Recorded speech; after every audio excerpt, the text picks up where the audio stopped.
What's good, math family? In this video, I'm going to show you how to find the missing side length of a triangle when we're only given one actual side length. To properly solve this problem, we have to understand that we are not using Pythagorean theorem, we're using our trig functions. So what trig functions are we talking about?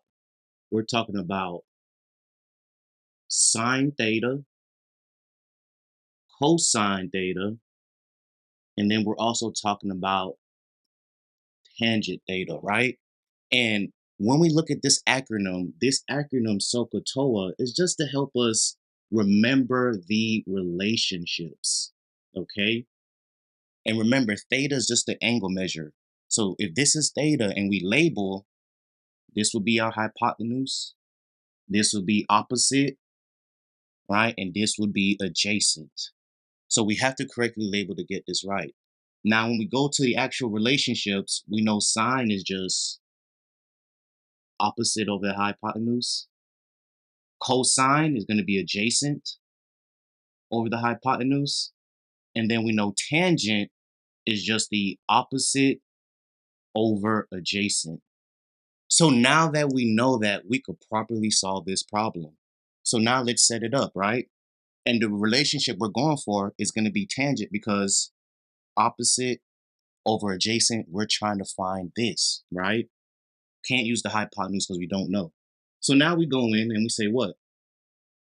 Tan 32 degrees is equal to 11 over x.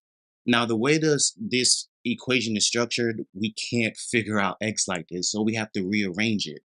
So what I'm going to do is I'm going to multiply by x, right? So I multiply by x, fraction cancels out, multiply by x on the other side. So I have x times tangent 30 degrees is equal to 11. Right? We're multiplying, so to get x by itself, I'm going to divide by the tangent of 32.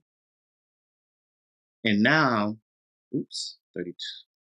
Sorry about that, guys, 32 degrees. And now we know x is equal to 11 divided by the tangent of 32 degrees. And once we now plug this into our calculator, we could get the correct answer. So let's see what we get.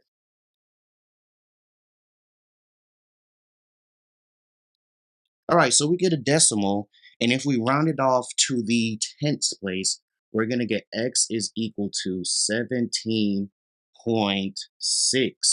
Please don't make the mistake and put the degree symbol because this is not degree, this is an actual side length. Really hope this quick review on trig functions using tangent was helpful for you, family. If it was, smash the like button for us, subscribe to the channel, and thank you guys so much for continuing to watch Algebra 1 with Mr. Peters.